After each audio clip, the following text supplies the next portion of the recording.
Three dimensional close speaking. बेटा आज अपने को थ्री डायमेंशनल क्लोज स्पीकिंग के बारे में समझना, उसकी लेयर समझना है, उस पर कैसे क्वेश्चन आते हैं। पिछली क्लास में मैंने आपको 1D 2D उनके क्वेश्चंस और उनके कोऑर्डिनेशन नंबर से रिलेटेड बातें समझाई थी, और आगे आज अपन थ्री डायमेंशनल क्लोज स्पीकिंग के बारे में समझते हैं। चलिए, तो सबसे पहला थ्री डायमेंशनल क्लोज स्पीकिंग में सबसे फर्स्ट देखिए, हम इस तरह से क्लोज स्पीकिंग कर रहे हैं। पहली लेयर बनाएंगे, ये देखिए लेयर बना रहा हूं मैं पहली। यहाँ पर देखिए एक एटम, दो एटम, तीन, चार, और ये ऐसे एटम फिर रखते जा रहा हूं नीचे नीचे एटम। देखिए नीचे 1 2 3 4 ये नीचे रख दिए इस तरह से।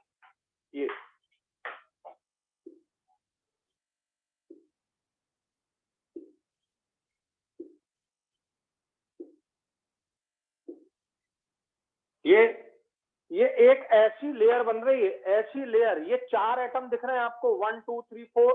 तो अभी सामने के आपको ये दो दिख रहे हैं, ये सामने के दो। फिर बाजू में एक और यूनिट सेल ये लग गया। ये देखिए ये साइड में इस टाइप का यूनिट सेल और लग गया। तो आपको कितने दिखने लगे? 1 2 3।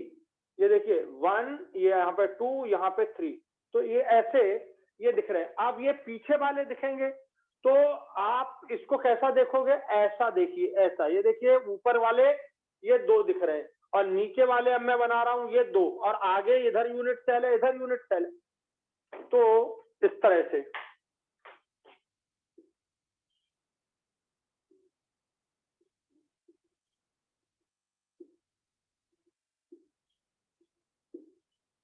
ये, तो आपको ये चार दिख रहे हैं 1 2 3 4। ये चार दिख रहे हैं 1 2 3 4। और इसको ऐसे रखा है मैंने, ऐसे। मैंने इसको तुमको ऐसे नहीं देखना, ऐसे देखना, ऐसे जैसे आप देख रहे हो, ऐसे। अब ऐसे जैसे ये दो हो गए, ये दो, ये ऐसे यूनिट सेल बहुत सारे रखे हुए। तो आगे और भी यूनिट सेल रखे हुए।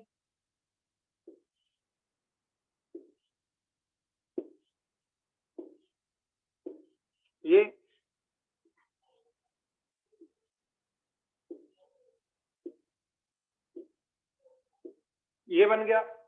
तो अब आपको कैसे देखना है इसको? ऐसे आपके सामने रखा तो ये ऐसा है, आपको ये 1 2 3 4 ये चार दिख रहे हैं। एक और यूनिट सेल इधर, फिर और, फिर और, फिर और, ऐसे बहुत सारे यूनिट सेल हैं। उन सबके चार चार दिख रहे हैं। पहला यूनिट सेल, दूसरा, तीसरा, ऐसे सबके चार चार ये दिख रहे हैं आपको। और अब आप इसको ऐसा रख दीजिए और ऊपर से इसे देखिए। समझ गए? अब आप इसे ऐसा देखिए। बात समझ आ गई आपको अच्छे से?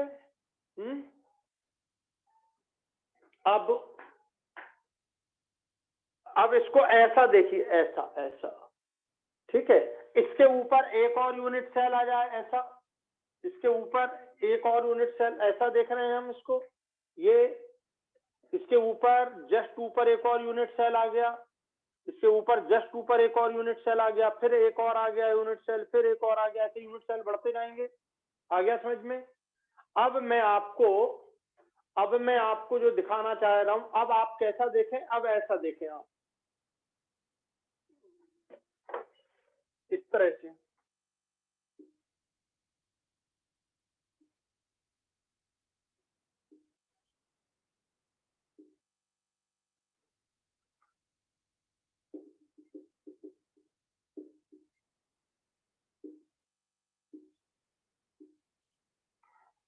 ये है, इसको थोड़ा अपन ऐसा बनाते हैं। कैसा? थोड़ा तिरछा बनाते हैं। ठीक है, इसको मैं थोड़ा सा तिरछा बनाता हूं ताकि आपको एकदम बात समझ आ जाए। ये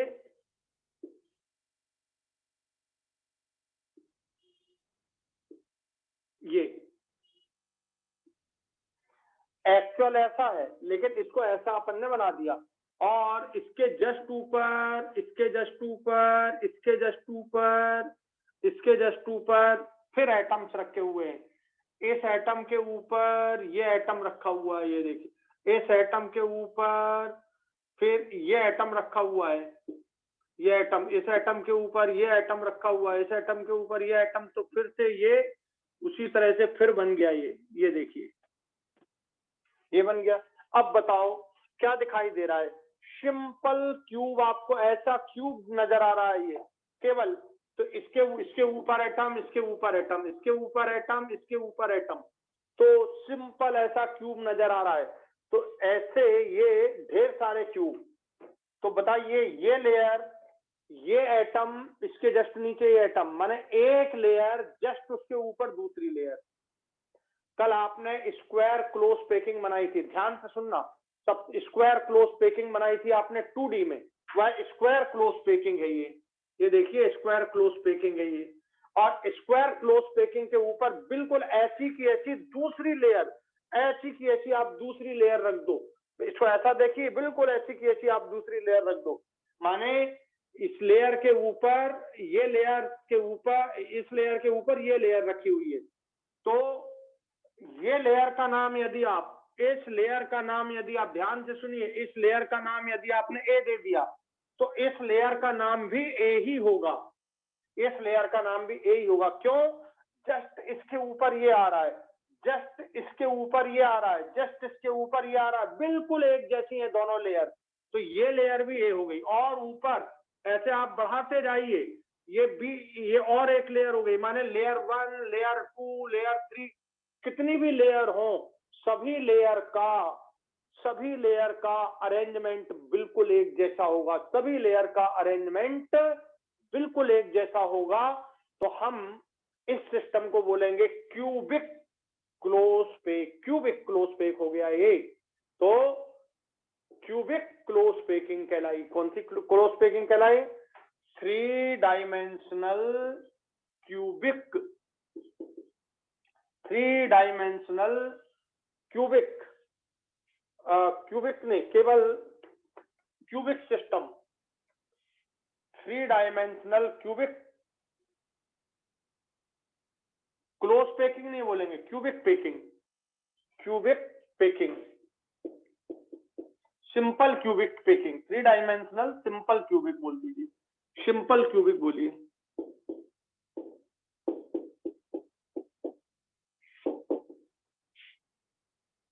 सिंपल क्यूबिक पैकिंग। तो ये आपका क्यूब बनेगा जिसमें layer A, layer A, layer A कितनी भी हो, 1 2 3 4 5, सारी लेयर, सभी लेयर का अरेंजमेंट ए टाइप का ही अरेंजमेंट होगा। आ गया समझ में? तो इसमें हमने किया क्या है, हमने किया क्या है, एक लेयर तैयार की, एक लेयर तैयार की, उस लेयर के जस्ट ऊपर, उस लेयर के जस्ट ऊपर आपने एक और लेयर तैयार की, माने इसका, यहां पर समझने वाली बात, इसका सेंटर, इसका सेंटर, ऊपर वाले का सेंटर, इसका सेंटर, इसका सेंटर, सब एक लाइन में अरेंज है, एक लाइन में अरेंज है। तो 1 2 3 4 सभी लेयर के सेंटर एक लाइन में अरेंज हैं। तो ये ए सिस्टम बना, ए पैटर्न बना, इसे बोला गया क्यूबिक सिस्टम। लिखिए इसको,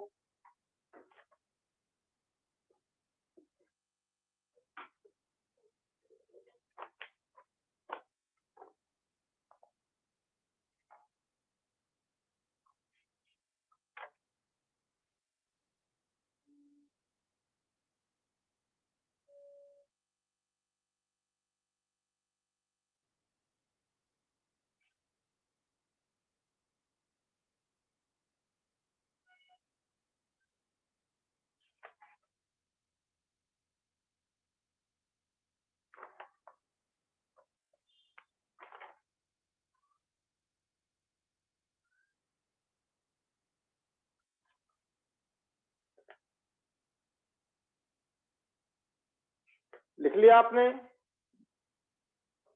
ये लिख लिया आपने?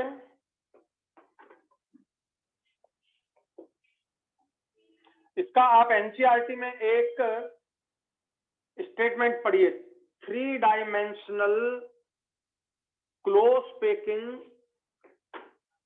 एनसीईआरटी में पेज नंबर, एनसीईआरटी में पेज नंबर 13 पर पेज नंबर 13 पर नीचे देखिए, 3 dimensional close packing from 2 dimensional square close packed. तो ये 2 डायमेंशनल स्क्वायर क्लोज पैकिंग इससे 3 डायमेंशनल बनी। और आपको लिखना क्या है इसमें, 2 डायमेंशनल स्क्वायर क्लोज पैकिंग। ये 2 डायमेंशनल स्क्वायर क्लोज पैकिंग है, इसके ऊपर जस्ट ऊपर इसके सेंटर से टच करता हुआ नेक्स्ट लेयर बनाया जाए। तो पैटर्न जब ए पैटर्न मिले, ठीक है, ए पैटर्न मिले तो आपको ऐसा पैटर्न मिलेगा जो क्यूबिक सिस्टम बनाएगा, सिंपल क्यूबिक सिस्टम बनाएगा। ये सिंपल क्यूब बन रहा है आपका, आ गया समझ में। और इसमें कोऑर्डिनेशन नंबर किसी का भी, इसका अगर आप कोऑर्डिनेशन नंबर निकालना चाहेंगे, तो वो कोऑर्डिनेशन नंबर 6 आएगा। सिंपल क्यूब में कोऑर्डिनेशन नंबर 6 होता है। सबसे पहली क्लास याद करिए, सबसे पहली वाली क्लास इसका कोऑर्डिनेशन नंबर, तो इसका कोऑर्डिनेशन नंबर आपको 6 मिलेगा। चलिए अब दूसरा लिखिए,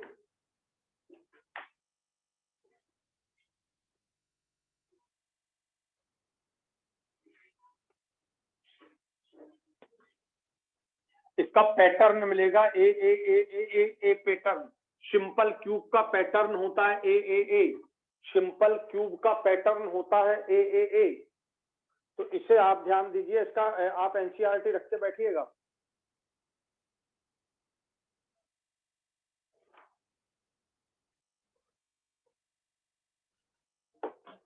नेक्स्ट है 3 dimensional close packing from 2 dimensional hexagonal close packing.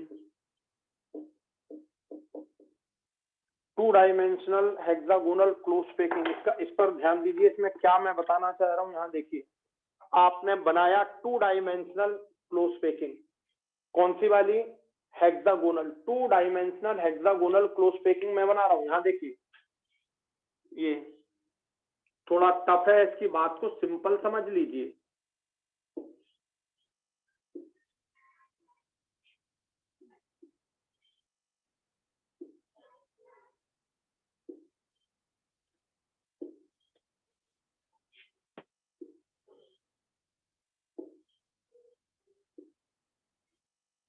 मैं इसको उस पर समझा दूंगा, आपको एकदम समझ आ जाएगा। ये देखिए,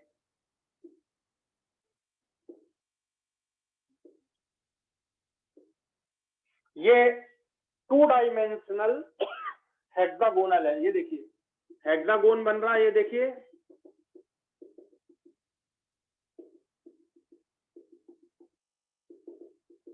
ये हेक्सागोनल 2 डायमेंशन आप पढ़ चुके हैं। 2 डायमेंशन में आपने हेक्सागोनल पढ़ चुके हैं। अब ध्यान से सुनना। तो इसमें पहला पॉइंट, 3 डायमेंशनल क्लोज पैकिंग पढ़ा रहा हूं from 2D hexagonal. 2D hexagonal से 3 डायमेंशनल बनाना है। ये देखिए पहली लेयर, इसको ऐसा देखिए, ऐसी रखी हुई ये लेयर ऐसी। और जब तुम, ये हो गई आपकी फर्स्ट लेयर, ये हो गई आपकी फर्स्ट लेयर। इस फर्स्ट लेयर का ये आप इस तरह से बना दीजिए। अलग से बना रहा हूं, ये देखिए बहुत बड़े हो गए।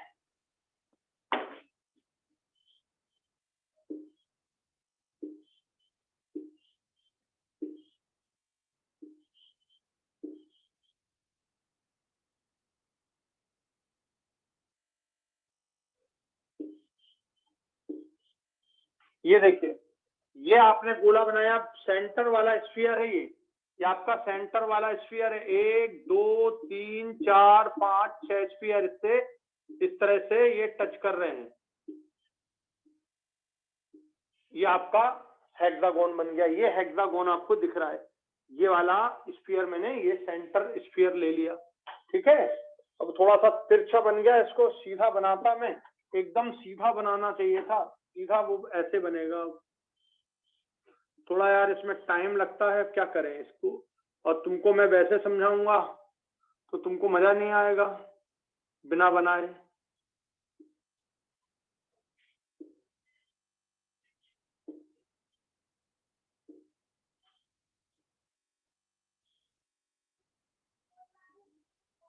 ये बन गया, देखिए 6 स्फीयर आपको ऐसे इससे दिख रहे हैं। ये है आपका सेंट्रल स्फीयर ऐसा, ठीक है। अब इसको कैसा देखना, ऐसा देखिए, ऐसा ऐसा देखिए इसको। अब ये सेकंड लेयर जो आप बना रहे हो, ये देखिए जो सेकंड लेयर आप बना रहे हो वो इसमें रख दीजिए, ये इसमें, ये इस पे रखिए आपने सेकंड लेयर, ये इस तरह से इस पर रखेंगे आप। तो सेकंड लेयर जब आप इस पर रखेंगे, यहाँ ये देखिए इस पर एक आएगी लेयर, ये इस तरह से एक लेयर आएगी, एक इस पर आ जाएगी, इस पर ये जस्ट इसके ऊपर आएगा, ये जस्ट इसके ऊपर आएगा, और इसके ऊपर ये आ जाएगा, ये ऐसा, ये ठीक है, ऐसा सामने। ये 2 सामने हो गए, एक पीछे। और इसी तरह यहां पर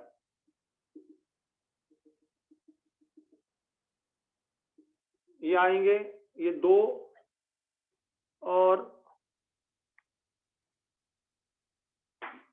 टफ है उसको समझाना, उस पर मेरे को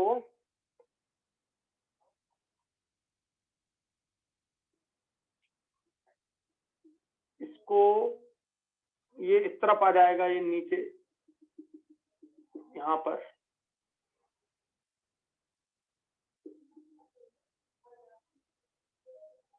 ये इस तरह से। अगर ऐसा, अब इसमें दिक्कत ये है, एक काम करता हूं मैं आपको, मैं आपको ले चलता हूं कहां पर, जो ओरिजिनल डायग्राम बने एनसीईआरटी में, उससे एकदम, फिर मैं इस पे आपको समझा दूंगा, या डायरेक्ट याद करा दूं, बताइए डायरेक्ट याद करा दूं? डायरेक्ट याद कराता हूं तुमको, डायरेक्ट याद करो इसको। इस पे बनाना मेरे लिए बड़ा टफ है, फिर मैं आपको एनसीईआरटी के उस पे याद करा दूंगा।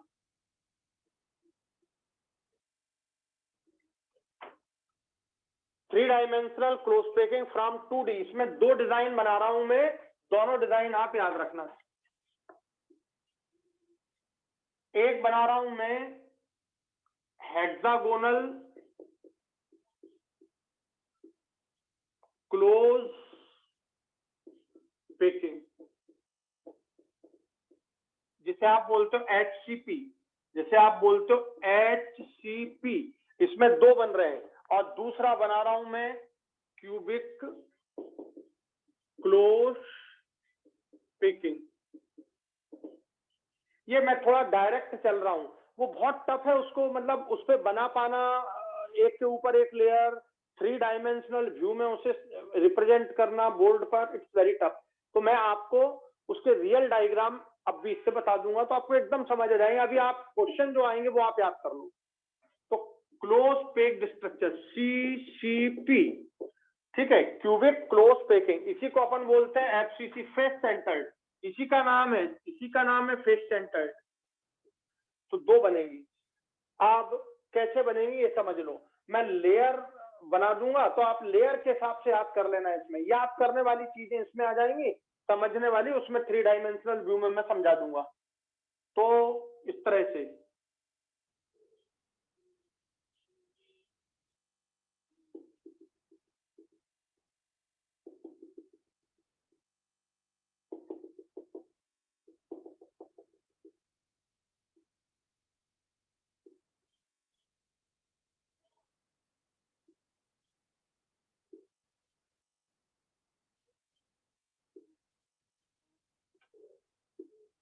इतना कठिन होता है ये, इसको समझाना बोर्ड पे बना के। ये 3, ये सेंट्रल एटम, ये सारे एटम के साइज एकदम बराबर है ना, ये सेंट्रल एटम हो गया। फिर ये जैसे ये आपको दिख रहे हैं, ये अपन ने कोई सी भी लेयर मान ली, मैं लेयर बाद में बनाऊंगा, ये सामने आपको एक दिख रहा है ये, और पीछे आपको ये 2 दिख रहे हैं, ये पीछे आपको ये 2 दिख रहे हैं, ऐसे ऐसे, ये सामने एक, पीछे ये 2, ठीक है। और उसी तरह यहां भी सामने हमको एक दिख रहा है और पीछे ये 2 दिख रहे हैं, इस तरह से ये पीछे 2 दिख रहे हैं, माने इसका सेंटर सेम है, इसका सेंटर सेम है, इसका सेंटर सेम है, तो ये पीछे हमको 2 दिख रहे हैं, दोनों के पैटर्न बिल्कुल एक जैसे हैं। ये दोनों के पैटर्न बिल्कुल एक जैसे हैं, ये अलग पैटर्न है। अब इसका नाम मैंने दिया फर्स्ट लेयर, इसका नाम मैंने दिया सेकंड लेयर, इसका नाम मैंने दिया थर्ड लेयर, फिर ये फर्स्ट लेयर शुरू हो जाएगी।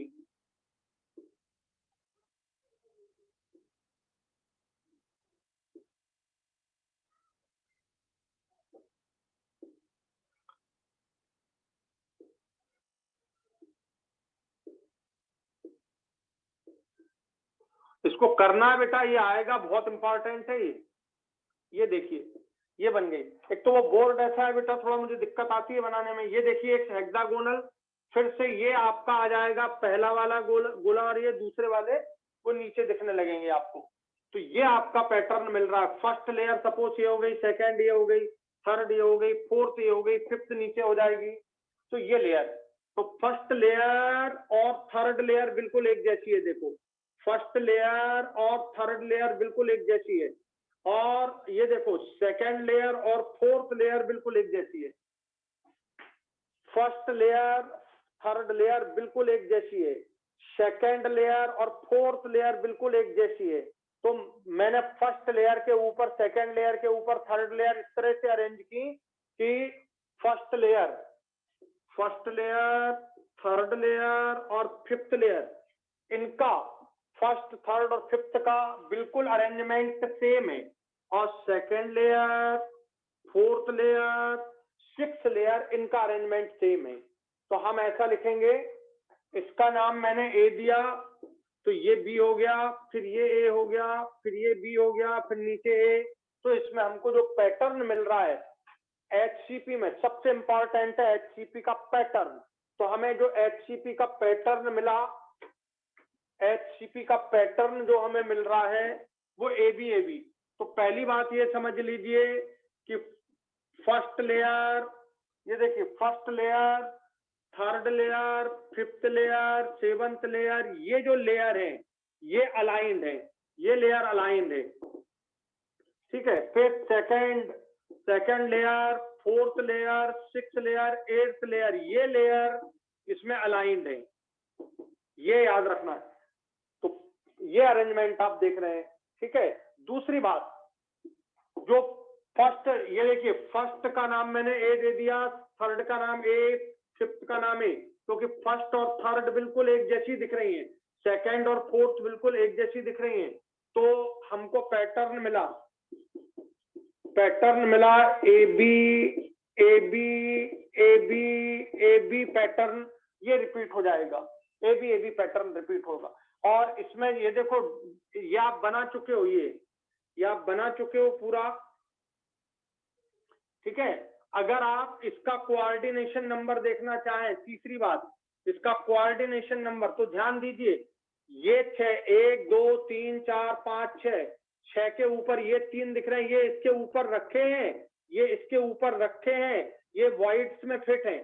तो कोऑर्डिनेशन नंबर हुआ इसका कितना, 3 + 6 + 3, 3 ऊपर 3 नीचे और 6 ये, तो 12 कोऑर्डिनेशन नंबर। और चौथी बात इसका पेकिंग फ्रैक्शन रटना है बेटा। पेकिंग फ्रैक्शन होता है 74%, 74% पेकिंग फ्रैक्शन। तो ये पॉइंट आपको लिखना है हेक्सागोनल क्लोज पेकिंग में, 1 2 3 4। अब इसको और समझ लो, एफसीसी को समझ लो। तो एफसीसी में बिल्कुल सेम आपको ऐसी ही बात करनी है, पर थोड़ा सा इसमें पॉइंट डिफरेंट हमको दिखेगा, थोड़ा सा।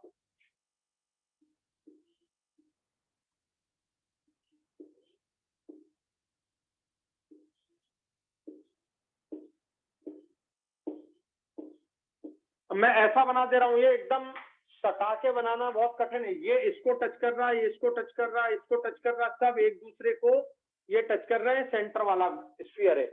फिर जैसी ये लेयर आपको दिख रही है, एक सामने, ये देखिए एक सामने है और 2 ये पीछे है, ये इस तरह से, ये सामने वाला, ये 2 पीछे वाले हो गए, ठीक है। तो इस तरह हमको दिख रहा है। अगला वाला जैसे ये आ गया, इसमें ऐसा नहीं है, इसमें ऐसा, ये सामने 2 दिखने लगे हमको और एक ये पीछे दिखने लगा, ये सामने 2 दिख रहा है, एक पीछे, यहाँ सामने 1 दिख रहा है, 2 पीछे। फिर ये वाला पैटर्न रिपीट हो गया, कौन सा, ये वाला।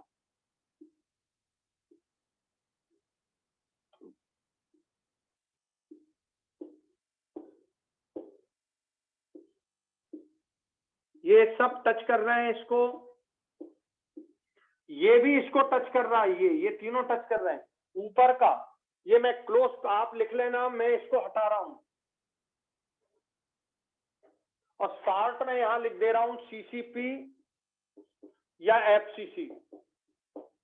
इसके ऊपर का पैटर्न, इसके ऊपर का पैटर्न जैसे ये आप देख रहे हो, इसके ऊपर दिख रहा है क्लियर, आपको दिख रहा है कि नहीं आपको क्लियर? ये तो इसके ऊपर ये दो सामने दिखेंगे ऐसे, ये दो सामने एक पीछे, और इसके ऊपर ये एक सामने दो ये ऐसे पीछे, ये इस तरह से, और फिर ये ऊपर आ जाएगा आपका हेक्सागोन वाला वो। अब देखो इसको ध्यान से देखना,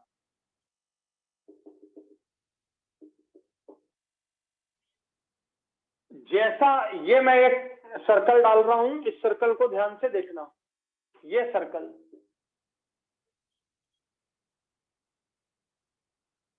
और इसमें भी वही सर्कल मैं बना रहा हूं, इसको ध्यान से देखना, सेम। ये देखो, ये दोनों सर्कल एक जैसे दिख रहे हैं आपको? बिल्कुल नहीं, थोड़ा सा अंतर है। क्या अंतर है? इस सर्कल में एक सामने है दो पीछे, और इस सर्कल में यहाँ पर ये दो सामने है और एक पीछे। ये देखो, दो सामने दिख रहे हैं, एक पीछे, एक सामने दो पीछे। तो किस तरह से इनका अरेंजमेंट है? ये ऐसा, ये एक सामने है, सफेद ढक्कन आपके सामने एक दिख रहा है, ये एक सफेद ढक्कन वाला और दो पीछे दिख रहे हैं, ऐसा अरेंजमेंट। और एक ये देखिए पीछे हो गया। अब सफेद ढक्कन वाला आपके पास पीछे दिख रहा है, दो सामने ये हो गए, तो दो सामने एक पीछे, एक सामने दो पीछे। तो इस तरह का अरेंजमेंट आपको इसमें, इस तरह का अरेंजमेंट आपको इसमें दिख रहा है। जगह सेम है, देखो स्पेस सेम, तीन ऊपर तीन नीचे छह ये बीच में, तो कोऑर्डिनेशन नंबर कितना हुआ? 6। इसका भी कोऑर्डिनेशन नंबर कितना हुआ? 6 पर लेयर में अंतर आ गया। इस लेयर का नाम अगर आपने फर्स्ट लेयर दे दिया, ये फर्स्ट लेयर, तो ये आपका हो गया सेकंड लेयर, तो ये आपका हो गया थर्ड लेयर, तो ये आपका हो गया फोर्थ लेयर, ये आपका हो गया फिफ्थ लेयर, ये आपका हो गया आगे सिक्स लेयर। ये सिक्स वाली लेयर ये ऊपर है, समझ गए? तो अब आप जरा ध्यान से देखें, ये ए लेयर बनी, तो ये बी बनी, तो ये सी बनी। ये तीन, ये दोनों दिखने में एक जैसी नहीं है, ये दो सामने एक पीछे, एक सामने दो पीछे, सी, फिर ए आ गया, ये देखिए, फिर ये ए आ गया, ये दो सामने एक पीछे, फिर ये बी आ गया, फिर आपका छठवां लेयर आपका ये सी आ गया। तो इसमें जो पैटर्न मिल रहा है आपको, उसके पैटर्न से डिफरेंट है। इसमें कौन सी लेयर है? पहला 1 एबीसी एबीसी लिख दूं मैं, पैटर्न पहले एबीसी एबीसी पैटर्न लिख दूं, पैटर्न लिख रहा हूं मैं इसका, एबीसी एबीसी एबीसी। अब देखो 1 4 5 6 7, 1 4 7, 1 2 3 4, 1 4 1 2 3 4 5 6 7, ये 1 4 7 8 9 10, ये वाली 1 4 7 10, ये अलाइंड है। 1 1 आप ऐसी नंबरिंग कर लो, 1 2 3 4 5 6 7 8 9 10, ऐसी नंबरिंग कर लो, ऐसी नंबरिंग कर लो। ये तो आप अगर नंबरिंग करोगे तो 1 4 7 फिर 10 आ गया, ये तो 1 4 7 10 अलाइंड है। 2 5 8 2 5 8 2 5 8 11, ये अलाइंड है। 3 6 3, ये 3 6 9 12, ये अलाइंड है, ये अलाइंड है, ये अलाइंड है। तो अगर ऐसा पैटर्न जिसमें तीन अलग अलग लेयर अलाइंड हैं, इसको अच्छे से सुन लो, तो पैटर्न पूछा जाता है एबीसी एबीसी एबीसी, ये मिलता है एफसीसी में। ये एफसीसी लिख रहा हूं, सामने मैंने लिख दिया, ये पहला पॉइंट हुआ आपका, इसमें दूसरा पॉइंट पैटर्न का हो गया, इसमें तीसरा point coordination number, coordination number वही देखिए, 3 ऊपर 3 नीचे और 6, 1 2 3 4 5 6, तो 3 + 3 + 3 + 6 + 3 = 12 हो गया, कोऑर्डिनेशन नंबर 12 हो गया। और इसका आपने पेकिंग फ्रैक्शन निकाला था एफसीसी का 74%, तो पेकिंग फ्रैक्शन 74% हो गया। पेकिंग फ्रैक्शन दोनों के इक्वल होते हैं, पेकिंग फ्रैक्शन दोनों के इक्वल होते हैं। सबसे इंपॉर्टेंट अरेंजमेंट, तो सीसीपी में एबीसी एबीसी एबीसी एबीसी और हेक्सागोनल क्लोज पेकिंग में ए बी अरेंजमेंट। तो ये चीजें आपको आएंगी, इसको आप अच्छे से कर लीजिए।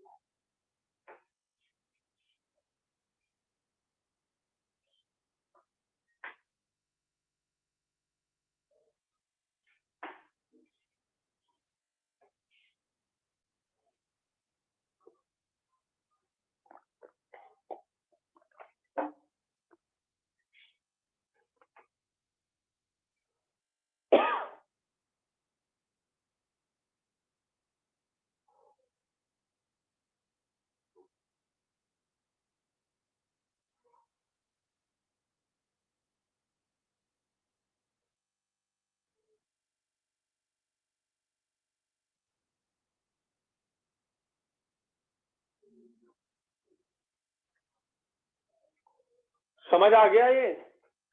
ये समझ आ गया अच्छे से पूरा अरेंजमेंट कैसे हो रहा है? क्वेश्चन है 1 2 3 4 लेयर का क्वेश्चन। तो आप तो लेयर ऐसी लिख लो, कौन सी? सीधी लाइन में 1 2 3 4, इसमें बन गया एबीसी एबीसी। लेयर का अलाइनमेंट पूछे तो आप फटाफट एबीसी 1 4 7 ऐसे आप बता दो, और इसमें तो कोई दिक्कत ही नहीं है, 1 3 6 ऐसा आएगा इसमें।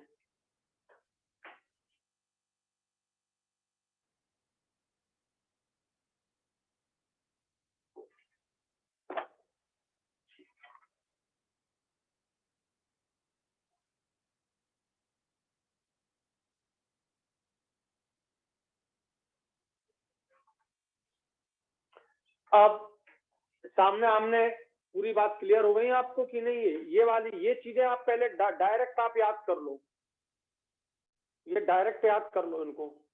तो बताओ ये बात समझ आई आपको कि नहीं सबको? ये पैटर्न, ये चीजें समझ आ गई आपको? Yes sir. तो ये आपको पहले याद करना। अब उसमें मालूम प्रॉब्लम क्या है? प्रॉब्लम ये है कि इस बोर्ड पर 3 डायमेंशनल अरेंजमेंट समझाना बड़ा कठिन है। क्यों? क्योंकि एक तो सर्कल बराबर नहीं बनते, तो वो कहीं के कहीं हो जाते हैं। ठीक है, तो मैं आपको इस पर समझा देता हूँ, इस पर थोड़ा सा आपको एनसीईआरटी खोल के इसको समझा देता हूँ, एकदम बात तुम्हें समझ आ जाएगी। थोड़ा सा वेट करना, मुझे एनसीईआरटी खोलने में टाइम लगेगा, है ना, तो 2 मिनट।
यार आ क्यों नहीं रहा इस पे?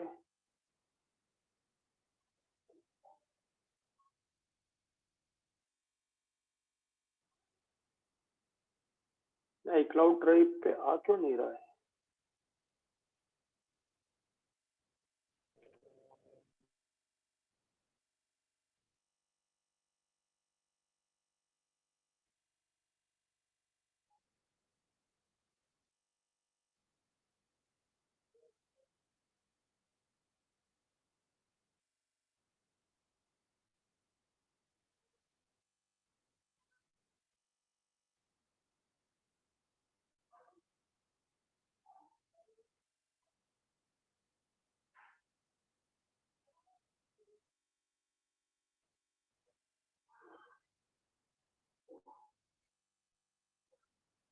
पार्ट 2 दिख रहा है।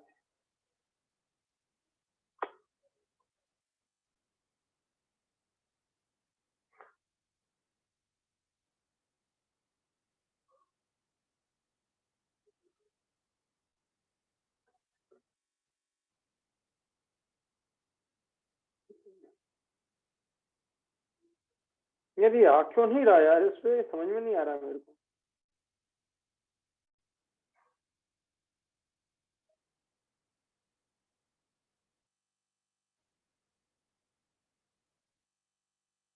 iCloud ड्राइव आ नहीं रही यार।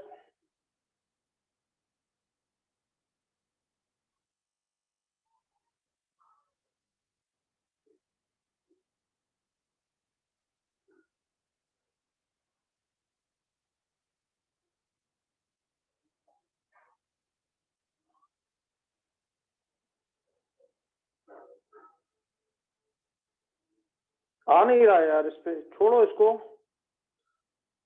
तुम एक बार पढ़ लेना, फिर कल देखता हूँ मैं एक बार ट्राई करके।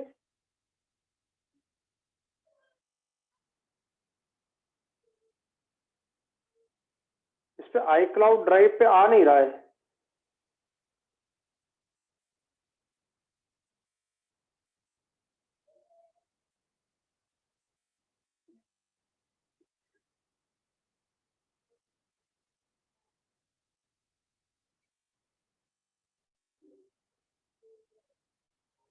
इलेवेंथ आ रहा है।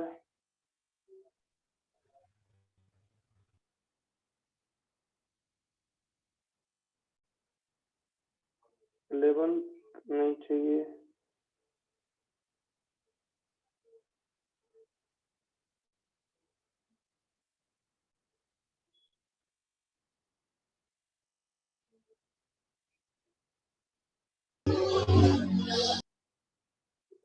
नहीं, कुछ गड़बड़ उसमें है नहीं शायद यार।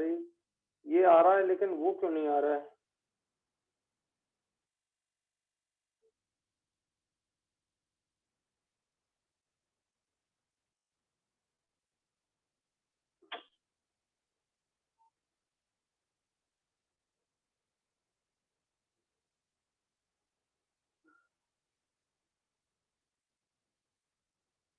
ट्वेल्थ पार्ट 1 दिख नहीं रहा है इसमें मेरे को।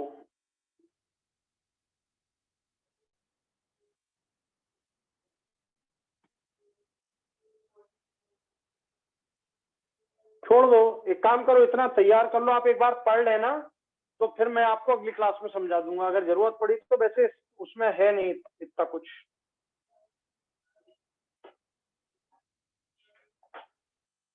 इतना आ गया समझ में? ये आ गया पूरा, ये टेबल आ गई पूरी समझ में? Yes sir. बस तो इसको इसी में से क्वेश्चन आएगा। बस ये जो मैंने पैटर्न वगैरह लिख दिए, वो सिर्फ ये सब मैं आपको विजुअलाइज करा रहा था कि टेट्राहेड्रल वाइड में स्फीयर रखें, फिर ऑक्टाहेड्रल वाइड में रखें, तो आपको बिल्कुल एकदम वो दिख जाता, लेकिन उसमें दिख नहीं रहा मेरे को।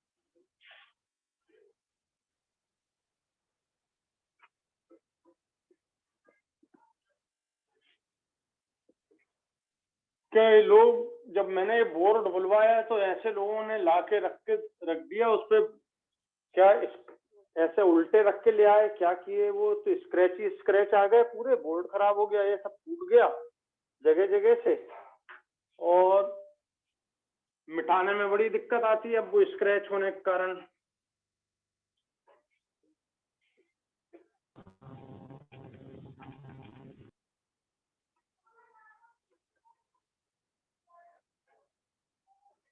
चलिए, यहाँ तक की पूरी बातें आपको समझा दी मैंने। अब सिर्फ वो अरेंजमेंट की एक लेयर के ऊपर दूसरी लेयर के ऊपर तीसरी लेयर कब कैसे रखते हैं, उसमें थोड़ा सा आपको मैं समझाना चाह रहा था 3 डायमेंशनल से। वो दिख नहीं रहा है मेरे को, अब वो फिर से आई क्लाउड पे मेरे को डालना पड़ेगी वो बुक। चलिए, ये आपका 3 डायमेंशनल क्लोज पैकिंग हो गई। एक छोटी सी बात,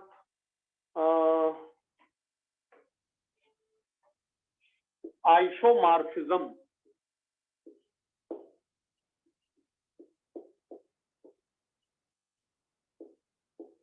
आइसोमॉर्फस का मतलब, आइसोमॉर्फस दो क्रिस्टल हो गए। जैसे हम ये बोलें कि ये दोनों पेन आइसोमॉर्फस हैं, तो इनकी जो फिनोमेना उसका नाम हो गया आइसोमॉर्फिज्म। जैसे हम बोलते हैं फंक्शनल ग्रुप आइसोमर, तो आइसोमेरिज्म बोलने लगे, फंक्शनल ग्रुप आइसोमेरिज्म, फिनोमेना का नाम क्या हो गया, आइसोमेरिज्म। तो isomorphism, isomorphous crystal, isomorphous crystal, और इसकी फिनोमेना का नाम हो गया आइसोमॉर्फिज्म। आइसोमॉर्फिज्म, ध्यान से सुनना। आइसोमॉर्फिज्म का मतलब या आइसोमॉर्फस क्रिस्टल का मतलब होता है जब दो डिफरेंट क्रिस्टल हो, दो डिफरेंट कंपाउंड के क्रिस्टल, अच्छे सुनना, दो डिफरेंट कंपाउंड के क्रिस्टल हो लेकिन उनका क्रिस्टलाइन स्ट्रक्चर सेम हो। ठीक है, दो डिफरेंट कंपाउंड, जैसे हमने ले लिया एग्जांपल, पहले लिखते हैं NaCl एंड आपका हो गया KCl, ठीक है, और MgO एंड MgO, इनके क्रिस्टल। अब देखो NaCl, NaBr और बेस्ट है, NaBr लिखिए पहले, तो NaBr, KCl भी ले सकते हैं। NaCl और NaBr के क्रिस्टल, NaCl और NaBr के जो क्रिस्टल हैं ये बिल्कुल एक जैसे हैं, इनका अरेंजमेंट एक जैसा है, बिल्कुल एक जैसा, और MgO का भी अरेंजमेंट बिल्कुल सबका सेम है। ठीक है, तो इनमें ध्यान से सुनना, ये जो Cl होता है ये FCC बनाता है, इसमें Br FCC बनाता है, इसमें OFCC बनाता है, तीनों FCC, और Na सभी ऑल ऑक्टाहेड्रल वाइड में होते हैं, Na ऑल ऑक्टाहेड्रल वाइड में होते हैं, Mg ऑल ऑक्टाहेड्रल वाइड में होते हैं। सबका अरेंजमेंट क्या हो गया, सेम, सबके क्रिस्टलाइन स्ट्रक्चर, क्रिस्टलाइन फॉर्म हो गए सेम। तो different compounds, different compounds, NaCl, NaBr, MgO, different compounds having same crystalline form, different compounds having same crystalline structure, same crystalline structure। जो क्रिस्टलाइन स्ट्रक्चर NaCl का है वही, ये देखिए क्यूबिक, कौन सा बना, क्यूबिक, इसका भी क्यूबिक, इसका भी क्यूबिक, सेम अरेंजमेंट। ये FCC बनाता है, FCC का मतलब कॉर्नर पर और फेस पर, कॉर्नर पर और फेस पर, कॉर्नर पर और फेस पर, कॉर्नर और फेस पर, और सभी की सब ऑक्टाहेड्रल वाइड में ये। तो इनका बिल्कुल जो जमाव है, जो अरेंजमेंट है कॉन्स्टिट्यूएंट यूनिट का, वो बिल्कुल सेम हो गया। तो सेम क्रिस्टलाइन स्ट्रक्चर, जिसका आप दूसरा नाम बोल सकते हो same arrangement of constituent unit. आप चाहे एटम्स बोल दो, चाहे आयंस बोल दो, ठीक है, ये कहलाता है आइसोमॉर्फिज्म। ये एग्जांपल बन गया आपका, ये एग्जांपल बन गया आपका। एक आ गया समझ में, पहला। दूसरा और बढ़िया एग्जांपल लेते हैं, NaNO3।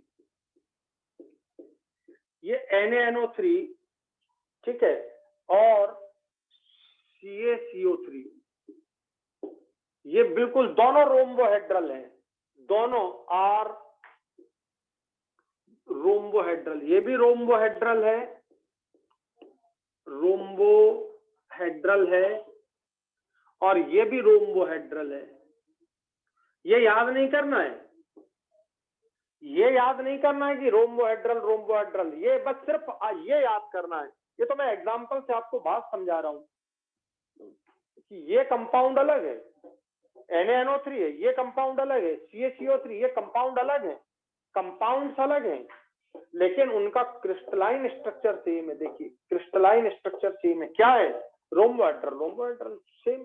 इसका मतलब क्या हुआ कि ये दोनों आइसोमॉर्फस हैं। अब देखो जरा, एक ही मेंबर ये वाला है, इसको देखना, इस एग्जांपल को देखना, NaNO3 NaNO3 क्या लिखा मैंने? रोम्बोहेड्रल। आपको समझाने के लिए लिख रहा हूं, रोम्बोहेड्रल है। कैसा है ये? रोम्बोहेड्रल, ये रोम्बोहेड्रल है।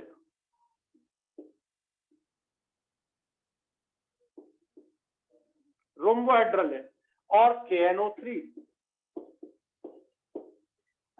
ठीक है, जरा सोचो, KNO3 ये रोम्बोहेड्रल है, NaNO3 और KNO3 बिल्कुल एक जैसे दिख रहे हैं। हमें लग रहा है कि ये क्या होना चाहिए? आइसोमॉर्फस होने चाहिए, लेकिन ये नहीं है आइसोमॉर्फस, ये KNO3 ये रोम्बिक है, ये रोम्बिक है। अब बताओ, ये अलग टाइप का हो गया, ये अलग टाइप का, तो ये आइसोमॉर्फस नहीं हुए। तो ये इतने एग्जाम्पल देने का मेरा लॉजिक सिर्फ ये है और कुछ नहीं, ये सिर्फ लॉजिक ये है कि आप बस ये बात समझे कि कंपाउंड अलग अलग हैं, कंपाउंड अलग अलग हैं। एक हो गया NaCl, दूसरा हो गया NaBr, लेकिन उनके क्रिस्टलाइन स्ट्रक्चर सेम। और क्रिस्टलाइन स्ट्रक्चर कब सेम होंगे? जब उनके कॉन्स्टिट्यूएंट यूनिट का अरेंजमेंट एक जैसा होगा। बिल्कुल ZnS SiC बिल्कुल एक जैसे हैं, ZnS SiC बिल्कुल एक जैसे हैं, सिलिकॉन कार्बाइड और ZnS बिल्कुल एक जैसे हैं। क्या हो गया? आइसोमॉर्फस हो गए। आ गया समझ में आइसोमॉर्फस का मतलब? तो आपको ये स्टेटमेंट याद रखना, एक आध एग्जांपल से बात याद रखना, जबकि ये दोनों both are same, KNO3 NaNO3, लेकिन क्रिस्टलाइन स्ट्रक्चर अलग अलग है। बोले हम कैसे याद रखें? तो मैं बोल ही नहीं रहा हूं कि याद रखें, आप इसे याद रखना ही नहीं, ठीक है। सिर्फ ये याद रखना है लाइन की क्रिस्टलाइन स्ट्रक्चर सेम होने चाहिए, माने अरेंजमेंट ऑफ कॉन्स्टिट्यूएंट यूनिट बिल्कुल आइडेंटिकल सेम होना चाहिए, तब वो आइसोमॉर्फस होते हैं। फिनोमेना का नाम आइसोमॉर्फिज्म है।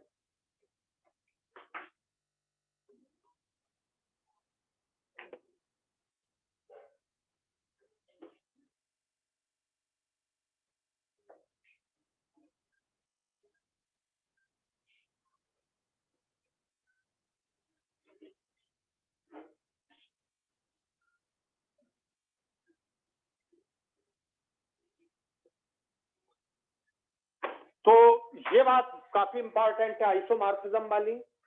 पूरा क्रिस्टलाइन स्ट्रक्चर आइसोमॉर्फिज्म पर ही डिपेंड है। दूसरा, आइसोमॉर्फिज्म एलोट्रोपिज्म।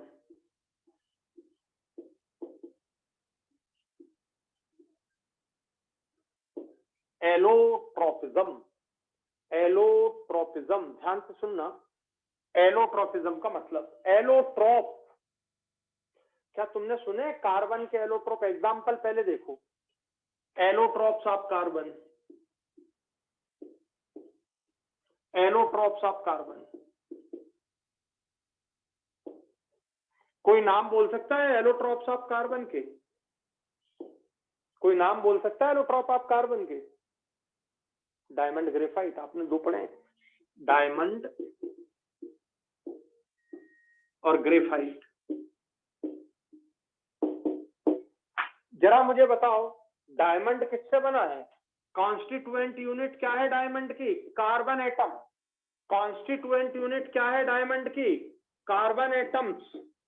कार्बन एटम्स है ना कॉन्स्टिट्यूएंट यूनिट, इसकी भी और इसकी भी, दोनों कार्बन से बन रहे हैं, दोनों कार्बन से बन रहे हैं। ये अलग अलग से बन रहे हैं आइसोमॉर्फस, लेकिन क्रिस्टलाइन स्ट्रक्चर सेम है। ये सेम एटम से मिलकर बन रहा, आइडेंटिकल एटम्स हैं, ये भी कार्बन है, ये भी कार्बन है, पर अरेंजमेंट अलग है।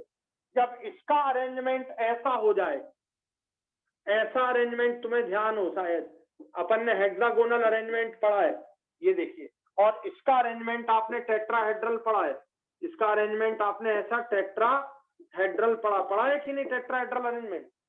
पर ये तो अरेंजमेंट टेट्राहेड्रल कार्बन का है, क्रिस्टल कैसा है? किसको याद है क्रिस्टल कैसा है डायमंड का? किसी को याद है डायमंड का क्रिस्टल कैसा होता है? मैंने कैसा लिखाया है? क्यूबिक। डायमंड का क्रिस्टल क्यूबिक क्रिस्टल होता है, याद रखना, क्यूबिक। और इसका क्रिस्टल कैसा होता है? हेक्सागोनल। हेक्सागोनल ये क्रिस्टल है। अब बताओ एलोट्रोपिज्म की डेफिनेशन क्या हुई? कंपाउंड एक ही जो सब्सटेंस है एक ही एलिमेंट से बना है। Constituent element constituent atom are same but crystalline structure are different. ये देखिए, उसे बोलते हैं एलोट्रोप। तो एलोट्रोप फॉर्म्ड, एलोट्रोप कार्बन के एलोट्रोप डायमंड और ग्रेफाइट है। एलोट्रोप का कॉन्स्टिट्यूएंट यूनिट सेम होता है लेकिन क्रिस्टलाइन स्ट्रक्चर डिफरेंट होते हैं। आ गया समझ में? माने एक ही एलिमेंट से बनने वाले अलग अलग कंपाउंड्स की बजाय अलग अलग क्रिस्टल, जिनके क्रिस्टलाइन स्ट्रक्चर डिफरेंट होते हैं। देखिए, ये है एलोट्रोप।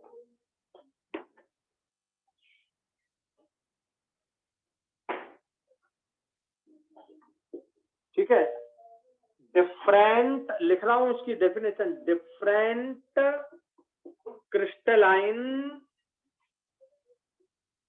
फॉर्म्स, शेप या स्ट्रक्चर बोल सकते हो, of different crystalline structure of same element is called allotropism, is called allotropism। और जो सब्सटेंस है उनको बोलते हैं एलोट्रोप। कार्बन के 2 एलोट्रोप सामने दिख रहे हैं, तीसरा भी है, फुलरीन।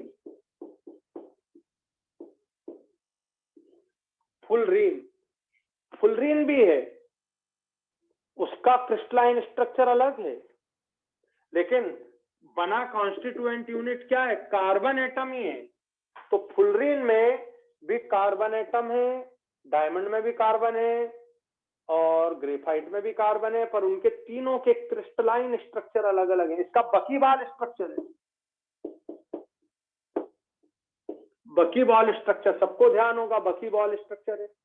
आपको इस साल आया है बकीबाल का क्वेश्चन, रिंग्स पे पूछे, 6 रिंग और 5 रिंग, आपको ध्यान होना चाहिए। इसी 2020 में आपको, तो 2020 में आया है, तो इसको मैं आगे पढ़ाऊंगा, 4th फैमिली जब पढ़ाऊंगा तब। तो आपको ध्यान रखना, एलोट्रोपिज्म का मतलब समझ आ गया? एलोट्रोपिज्म का मतलब समझ आ गया सबको? सेम एटम से बनने वाले, है ना। नेक्स्ट है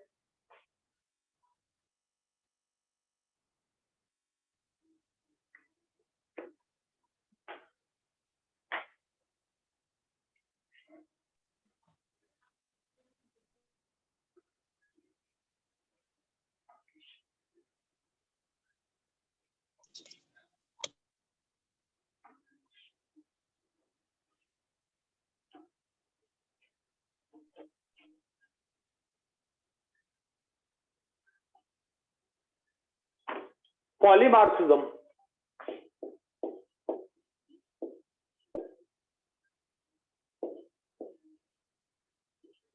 पॉलीमार्फिज्म, यहां देखिए आपने लिया था एलिमेंट, ये देखिए एलिमेंट है, एलिमेंट सेम है, एलिमेंट सेम है, क्रिस्टलाइन स्ट्रक्चर डिफरेंट है, ठीक है।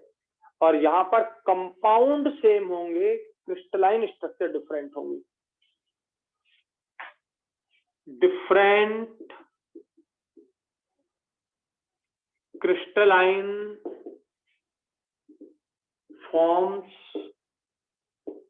of different crystalline forms of same compound। यहां पे कंपाउंड आ गया, different crystalline form of same element, तो उसका नाम हो जाता allotrope. Different crystalline structure of same element, उसका नाम हो जाता allotrope. Different crystalline form of same compound is called polymorph. देखो कैल्शियम कार्बोनेट,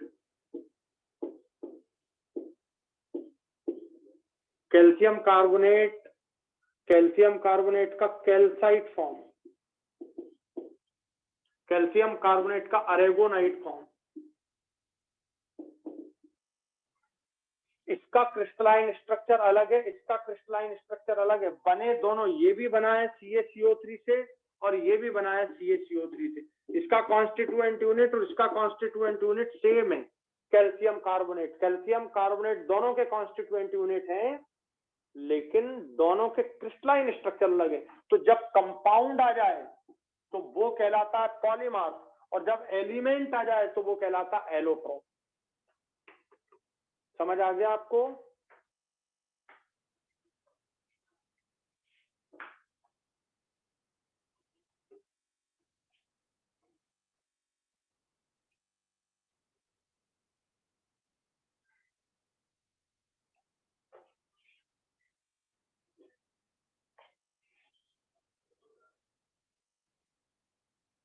लिख लिया?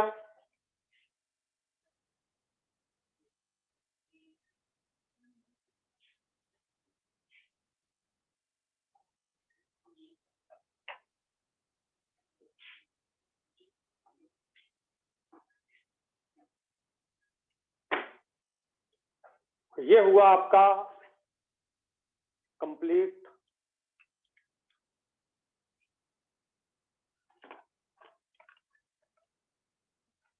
अब बताइए, आज की ये सब बातें आप समझ आ गई आप लोग को कि नहीं? अच्छा ये बताओ, सब लोग ओपन करो, म्यूट अनम्यूट करो मोबाइल, सब लोग जिसको थोड़ी मुझसे बात करो आप। सॉलिड स्टेट पूरा कंप्लीट, सॉलिड स्टेट पूरा कंप्लीट हो गया बेटा। अरे जहाँ पे ज्यादा आवाज हो बंद कर देना। तो अभी आपका फिजिक्स में गैसेस स्टेट कंप्लीट हो गया। फिजिक्स में yes sir. Yes sir. Gases state, gases state में केमिस्ट्री में वायल्स लॉ, चार्ल्स लॉ और क्या बोलते हैं एवोगैड्रो लॉ, ये तो सब पढ़ा दिए मैंने। Avogadro law, Boyle's law, Charles law, PV equal to NRT. PV equal to NRT कहाँ पर? सॉल्यूशन में अगर जाओगे तो पीवी इक्वल टू एनआरटी का ही एप्लीकेशन है। सॉल्यूशन कांस्टेंट, सॉल्यूशन और गैसेस स्टेट में आइडियल गैस इक्वेशन सेम होते हैं।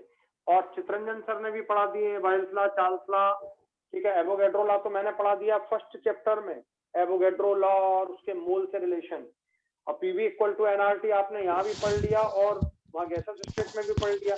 और एक और चीज क्या जिसे आपको पढ़ना है, वांडरवाल इक्वेशन पढ़ लिया पूरा? वांडरवाल इक्वेशन, प्रेशर पढ़ लिया।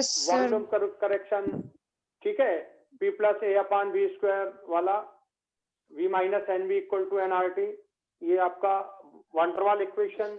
और Z उससे रिलेटेड, Z मतलब कंप्रेसिबिलिटी फैक्टर। इस साल आपको कंसेप्ट कंप्रेसिबिलिटी फैक्टर पर क्वेश्चन था, पिछले साल या इसी साल, देख लीजिएगा। तो तो कंप्रेसिबिलिटी फैक्टर, ठीक है, रियल गैस, आइडियल गैस।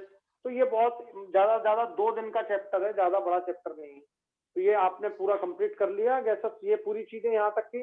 और उसमें फोर्स तो मैंने पूरे समझा दिए थे, याद करो।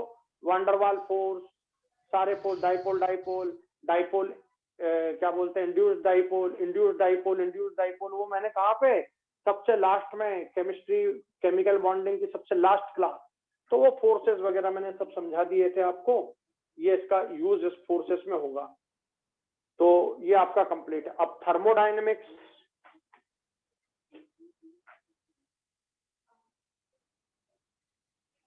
थर्मोडायनेमिक्स बेटा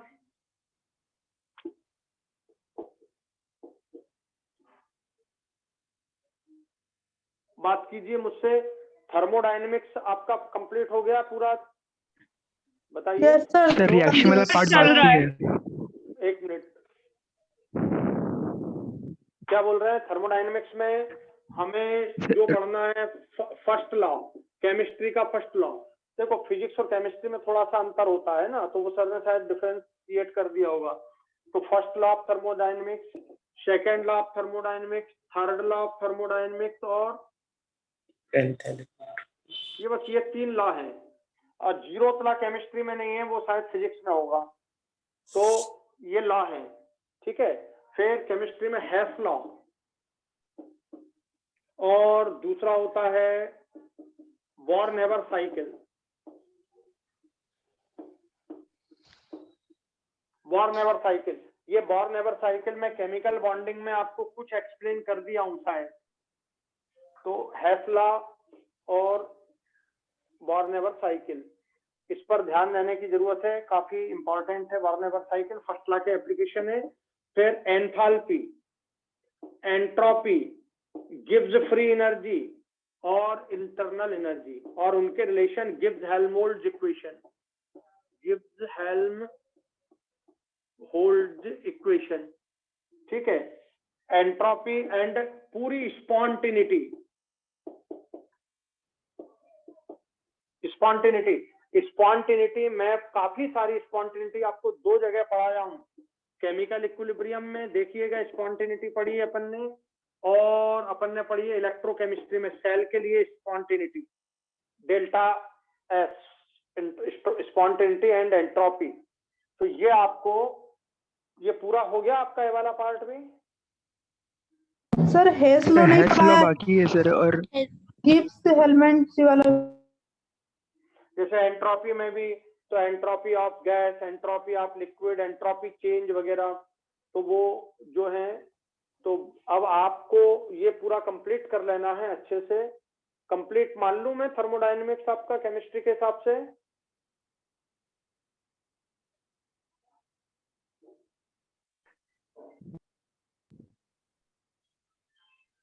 क्यों भाई, कंप्लीट है ना? ये कंप्लीट नहीं है अभी, मतलब ये delta H, delta G, delta S और डेल्टा ई। पर ये तो हो सर गया, ये तो है, हो गया कंप्लीट। हेस बस लॉ, तो फिर अब गिब्स हेल्महोल्ट्ज वाला। हेसला वही तो है, ये वाला हेसला। जैसे ए से आप बी बना रहे हो, फिर ए से आपने सी बना दिया, सी से डी बना दिया, फिर बी बना दिया। तो इसमें अगर एंथैल्पी चेंज डेल्टा एच है, इसमें डेल्टा एच 1 मान लें, डेल्टा एच 2 मान लें, डेल्टा एच 3 मान लें, तो इन सबका सम डेल्टा एच के बराबर, ये वाला हेसला। बस आप ए से बी डायरेक्ट जाओ, आप ए से बी डायरेक्ट जाओ, माने प्रोडक्ट रिएक्टेंट से आप प्रोडक्ट डायरेक्ट बनाओ, या स्टेप वाइज जाओ। तो स्टेप वाइज जाओगे तो भी उतना ही एनर्जी चेंज आपको लगेगा जितना डायरेक्ट जाने में। तो delta H equal to delta H 1 plus delta H 2 plus delta H 3 plus delta H 4, ये सब मिलकर के क्या बन जाएगा? Delta H. तो बताइए, ये हेसला है इतना था। अब इसके एप्लीकेशन आपको डिफरेंट मोड्स में आने चाहिए।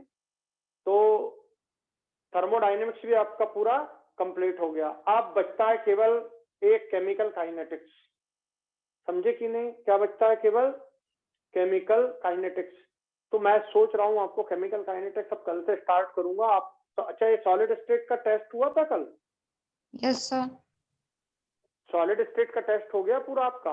Yes sir. अच्छा, सॉलिड स्टेट के एनसीईआरटी के पूरे सॉल्व कर लिए आपने क्वेश्चन? Yes sir. एक भी छोड़ना नहीं बेटा। केमिस्ट्री में एनसीईआरटी से बाहर एक वर्ड भी नहीं आएगा। मैं 1000 बार बोल चुका हूँ आपको, ठीक है? आप मेरे साथ बने रहिए, लेफ्ट मत होइए, और एनसीईआरटी कर लो। अब अपना टारगेट सुन लो ध्यान से मेरी बात। इस वीक मैं आपका पूरा कोशिश करूंगा कि आपका केमिकल काइनेटिक्स फिनिश कर दूं। थोड़ी लंबी भी क्लास चली जाए तो क्या फर्क पड़ता है ना।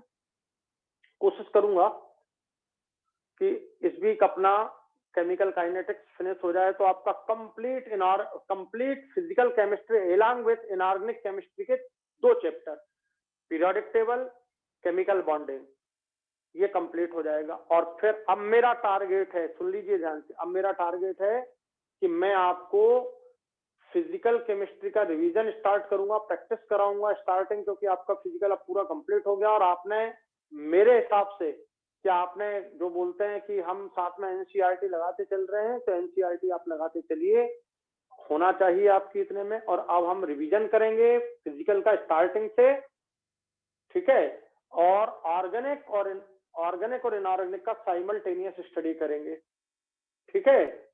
मेरा ये टारगेट रहेगा। अब आपको कम से कम रिवीजन की जरूरत पड़ेगी फिजिकल के, नहीं तो भूल जाओगे, जहां रिवीजन नहीं हुआ तो गए। तो रिवीजन करेंगे, प्रैक्टिस करेंगे क्वेश्चंस की, मैं आपको डेली प्रैक्टिस दूंगा अब करने के लिए।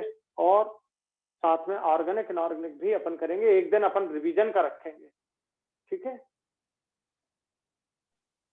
सर एक बार Yes. थर्मो आप भी पढ़ा देंगे क्या? क्या चीज? सर एक बार थर्मो वाला चैप्टर आप भी पढ़ा देंगे क्या, तो ज्यादा डाउट्स क्लियर हो जाएंगे। यस क्वेश्चन करा देंगे,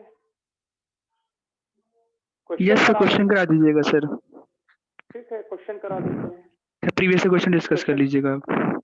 ओके, क्वेश्चन कर लेंगे। अच्छा ये बताओ, तुम्हारे पास बुक तो है ना सबके पास क्वेश्चन सॉल्व करने के लिए? केमिस्ट्री में कोई बुक तो कर रहे हो ना सॉल्व क्वेश्चन? मैं इस पे भेज दूं, मगर वो सब मजा नहीं आता होगा करने में, दिन भर कहाँ टप टप टप टप करते रहते होगे। अपनी एक बुक लिए कि नहीं तुमने? या तो सेल्फ स्कोर और एमटीजी, कोई भी सेल्फ स्कोर ले sir. Yes sir. Yes, sir.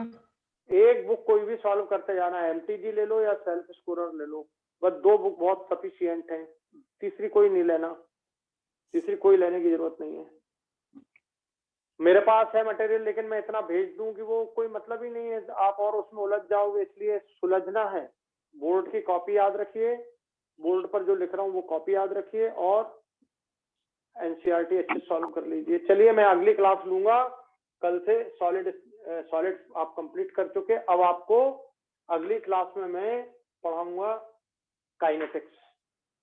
तब तक के लिए थैंक यू। आज मेरी थोड़ी तबीयत भी ठीक नहीं लग रही है, हल्का सा नाक बह रही, जुकाम सा है।